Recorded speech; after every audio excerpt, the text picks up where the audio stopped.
Hello, we are back. Hi. Hi everybody, we are back. It's been exactly 3 months since we were last here, I think since September. It's been a while, we hope you're doing okay.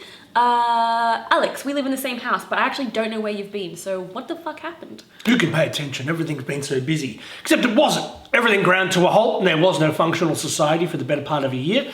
And speaking personally, I have squandered the opportunities that time afforded me. I've spent 41 years ago and only if only had time Schindlering out. Oh, I could have done this, I should have done that. More. Should have done more. Oh my God, I could have done more. And then when the universe went and bestowed that time upon me, I spent it curled up in a ball, feeling sorry for myself, despairing, feeling woe at the human cost of the pandemic, rage at the mishandling of it by the powers that be, frustration with my own flaccid, unproductive impotence, and then terror when I found out that maybe it was all coming to an end and we'd all have to go back to work again. You have to go at the squint, like it's like that. I'll play the piece of music here, but I'm feeling like it's like that Bambi music when Bambi like first starts to walk and it's like dee dee dee dee, and then we're all come out with like squinty eyes. And it's like yeah, like in The Simpsons where they keep all the children at home and old people come out during the day. Exactly, it's just like that. So that's where you were. You were like in a sad hole. It was a good time. It's weird, I didn't notice because I was busy and working. Like the reason this show didn't happen is because I feel like I was working too much. I finished my degree for the year, I had a pitch lab and I workshopped a new documentary, I've been rewriting a script and I worked 70 hours a week for like fucking 3 months. You selfishly spent the entire year on self-improvement and didn't think of our 87 subscribers. I have finished. Who've been sitting there pressing refresh over and over again, waiting for a new episode. Sorry. I did finish like 80% of the masterclasses. Like I got that subscription at the start of the pandemic and now I've listened to most of them and I feel really ill-equipped to do any of the things that they've talked to me about, but I feel like I could definitely listen to the like the last ones, the cooking ones, and I just don't care. They're the ones we should have listened to first. I know. I really don't know how to parboil anything. What does that mean? Partially boil, I feel.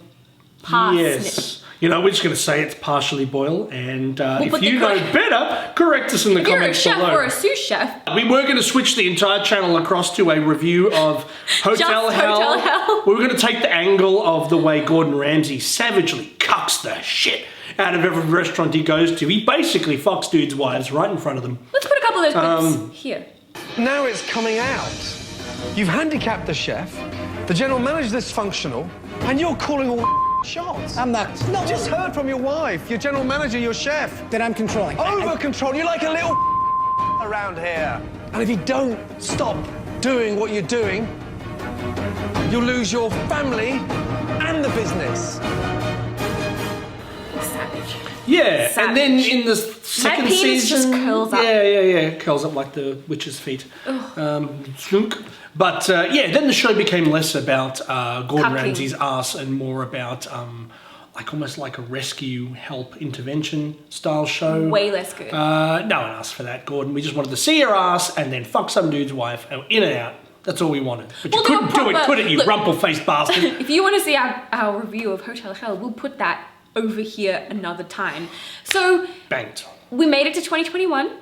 Post-apocalyptic fashion back on the agenda, or just apocalyptic fashion, because this is the actual year that Mad Max was set in. I might fact check that. Let's put a correction here, just in case. I saw someone say it in a Me meme. too. That's good enough for me. Thanks, memes. So those memes have cycled back. Do you have a favorite COVID meme or COVID moment from the previous year, like top COVID moment 2020? I don't know about top COVID moment. I think the meme or GIF that affected me the most was as the US election was coming down and it looked like Biden was going to beat Trump. Someone did, you know, the melting dog, this is fine. Oh, this is fine dog. But the one where it's like the shot from Backdraft where the fireman's cradling the dog and carrying him out of the burning house. I know, and it just... In the middle of all this despair and frustration and disillusionment, and obviously, you know, you could really unpack the American election and come up with all sorts of reasons why this doesn't improve anything. Whatever. That's for someone else to deal with. I'm not interested in that.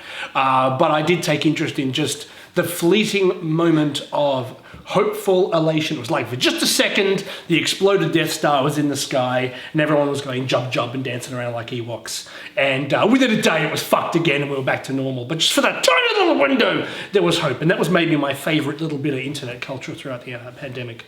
That's pretty good. I think, I forgot that, like, in this window that we've been gone, the entire election happened where we spent some sleepless nights just, like, again, I don't know why some Australians give so much of a shit. Oh, because it impacts the world, US election. Because our whole nation fucking deep throats Yankee cock. Constantly. That's why we have to pay attention. Give me those Nike shoes. Yeah. So, since we've been gone for so long, let's do a quick recap. This is where the numbers were at when we left. Here's global cases. And here's global cases now. I think we can all agree, without even having Googled them recently, that it's not great. I think we're going to do a quick rundown of Australia, like catch up to where we're up today. For anybody international, obviously, way do your own worse. research. So sorry. Holy shit. Things are not great. These are the current death statistics. And what's the other? The life statistics. Life statistics. What is it? What is that going to be? What are you going to put there? 42. Recovered? Yeah. There we go. Who is ready for a rapid fire recap of from September 2020 to Nowsville 2021, which is about the 6th of January. Basically, around the time we stopped making this show, the 24-hour curfew in Melbourne ended. So if you cast your minds back, I know it's hard and nobody wants to, it's triggering, but everybody was in like full lockdown. You couldn't leave your house from, what was it, like 5 p.m. or something? We'll put 8 o'clock. 8 p.m. That ended 27th of September. Did you have friends who were just like, I felt like the world was jubilant just at that tiny little snippet. We made it. Yeah, we flattened the curve. We did it. We're all allowed outside. Let's immediately go roll all over each other. Well, it wasn't like that just yet. We will get there. We have some footage of people rolling over each other from a little later in the year. By October, kind of schools were like, bulk of schools had gone back. Daycare was back open. And Daddy Andrews was quite adamant that we were going to have a COVID normal Christmas. And we just need to make that extremely clear that the reason he's using that language is so that we don't get confused with just like normal. This is like a COVID normal, where before you would just like sneeze on stuff and now you have to really try not to sneeze on stuff. Although I have seen that in the wild. By October 26th, we recorded 0 cases for the first time since the 9th of June. I think that's when we started having that concept of the donut. Now, as far as I can understand, the only connection is that they're both circles and they're delicious. Is that why they kept calling them donuts? Yeah, double donut day. If you've got a better reason, put it in the comments below. By the 27th of November, we recorded 28 consecutive days with 0 deaths and 0 new cases in Victoria. At the same time, in Sydney, by about the 18th of December, we had the outbreak in the Northern Beaches, right? So it was kind of like, as Victoria had its shit together, Sydney and New South Wales, which was always like, it's our fucking like gold star platinum the gold standard for handling this shit. By the 18th of December, there was an outbreak in the Northern Beaches, and by the 30th of December, after having 61 days in Victoria with no fucking cases, we had cases again. Just in time for New Year's. Yeah, just in time to be truly anxious about New Year's. So I think they were allowing, it was like 30 people were able to be together for New Year's, and then they dropped it right down to fucking 15. So they really put a dampener on And you New parted Year's. with 16 people, they all drew straws, and it was like, get out! Yeah, you're not welcome. No, obviously you cut your fillet friends. Yeah. As just, in you a just, circle, yeah. oh, not that guy. Okay, so that leads us to today. Right now, the 6th, oh, it's backwards, 6th of January. And a guy, so there's been a few things popping up since the 30th of December, but just today on the 6th, there's been a guy who was in his 30s who tested positive, who went to the fucking cricket, surrounded by about 7,000 to 8,000 people who all need to go and get tested, and he also went to one of our largest shopping centres. Chadstone, the fashion capital. Okay, and these are the stores. I'm going to paint a picture of someone. You're going to tell me the type of person you think he is just from the stores. Oh, from their retail proclivities. Yes. Okay. He went to Culture Kings, which is essentially Saints Row fashion, Huffer, JD Sports, JJ's, H&M, Uniqlo, Maya, Superdry, Foot Locker, and Dumplings Plus. What kind of person is this? And also the cricket. I'm just visualising someone stuffing dumplings into their Timberland shoes or something. Yeah, into his Huffer jacket. Is a Huffer a jacket? What's a Huffer? We're going to work out what Huffer is and put the answer there. But yeah, like what kind of man do you think that is? He's getting out there and he's restarting the economy single-handedly by visiting as many businesses as possible. I heard that the time frame for him, he's more likely to have caught it at the Boxing Day cricket rather than having been contagious. So now they're just scrambling to be like, which of those well, 5,000 who the fuck people? did make him sick? Yeah. Well, that's terrifying. I mean, can you imagine if you tested positive and then your movements had to be publicized? Like, what would you imagine would be the worst possible? So if you've also gone to Butter Rummagers R Us, then make sure you check in and double check the dates you were there. Yeah, it says you were there for your dick meeting and stuff like that.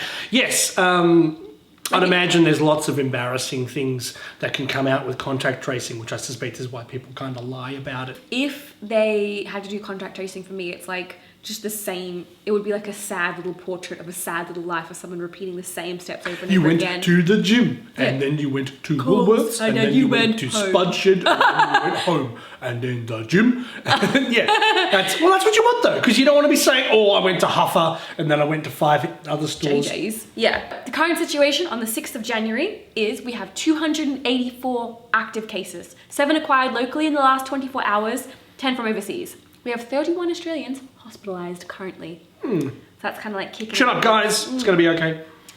Everyone's favourite sport, cricket. Obviously, it's been in the news a lot. They were up until I think today, it's fine, guys. Brad, who's the fucking Minister of Health in New South Wales, he was like, look, it's totally fine. We just have 50% of the arena. It's only 20,000 people. And they're outside. Have you ever been in an arena? You still got to go through pokey little doors. You're just mouth breathing into the centre. How is that When's fine? the last time you left a stadium at the end of the show and you weren't and it wasn't sweating in a someone else's nightmare, mouth? tuneless mosh pit of discomfort and social proximity? So they were going to allow the cricket at, I want to say, the SCG, which I think is the Sydney Cricket Ground. That was going to go ahead with 50% capacity. The health minister was very adamant that it was totally That's too reasonable much and capacity. it's definitely fine. Definitely fine. He was like, you have to. Today they dropped it to 25%, which is still 10,000 people in the same place, and they have to wear masks. Unless they're eating and drinking, which, let's be honest, if you're playing cricket, or watching cricket, I should say, you're eating and drinking. Yeah. Our mate Brad said, this is Brad, the health minister, Not our actual people living in the prescribed suburbs are going to be banned from attending the Sydney Cricket Test, which will have up to 10,000 spectators daily from Thursday. It wouldn't be productive to stop all fans from attending, or to scrap the test altogether. You have to think about people's mental health, unless you're from those suburbs. So here's the shitty. I love when they quote mental health. They'll do nothing to address actual mental illness. They won't do more funding. They won't do more care. They'll construct an entire society designed to send you fucking crazy. I think it is amazing that more people don't just drive their cars directly into their local member of Parliament's house. Yeah, it's nuts. They go and they make a system that makes you want to go mad and murder your local politicians. But then they're like, we were really worried about mental health. Quite concerned. We were just concerned about not concerned enough to make you not fucking insane. We just want to, keep giving you your distracting pap. I want to, okay, so 100% that's where it's at. We're going to give a special shout out to epidemiologist, honorary senior research fellow with George Institute of Global Health and Slam Dunk Burn Factory, Alexandra Martinuk. Is that right? Martinuk. Yep. Who said that the minister's claims were laughable. Here's the quote from Alexandra. In my opinion, the cricket test should not allow any spectators. 10,000 privileged people attending a cricket match to help mental health is laughable to me. Concern about catching COVID-19 was actually listed as one of the main mental health issues in the Australian Bureau of Statistics Household Impacts COVID-19 survey. Attending or watching 10,000 people attend a cricket match will not alleviate the feelings of concern about COVID. I don't think that holding a cricket match is key to improving poor mental health we have observed in COVID times. No, it's just more of the shit that Scott Morrison was doing right at the start, which is a real big serious thing. Off you go get locked down Victoria. Meanwhile, I'm off to the cricket. I saw a tweet from, it's the Scotty from marketing parody account. Yes. But I thought it was real because he was just like, look, things have gotten really bad, so we're just going to extend our vacation for a few more weeks. Which is not going to come back. But the fuck thing is, that's so close to what I'd expect now that I'm just it didn't even register that would be parody. So in summary, we've been gone for a while, mostly because we didn't know what to do with ourselves and were too busy. And now we're back. Who knows how often, but we're very busy as the world decides whether we're properly coming out of restrictions. Is it all normal? Is nothing normal? Who knows? Everyone's making plans for 2021. They're all built on a strain of gossamer and cleverly balanced playing cards. But when were they not? So, you know. They always were, yeah. The best laid plans are mice and men. I just like to give a shout out to climate change, which is definitely going to be a problem in the future. So there was like a tiny window where not everyone was driving everywhere and there was a drop in pollution. But we're going to double down. We're going to have a fossil fuel-led economic recovery.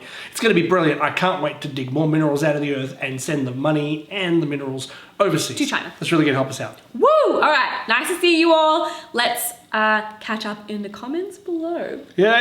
Let us know subscribe. how close you came to setting fire to your own head during coronavirus lockdown and whether you're excited about doing it all again in 2021.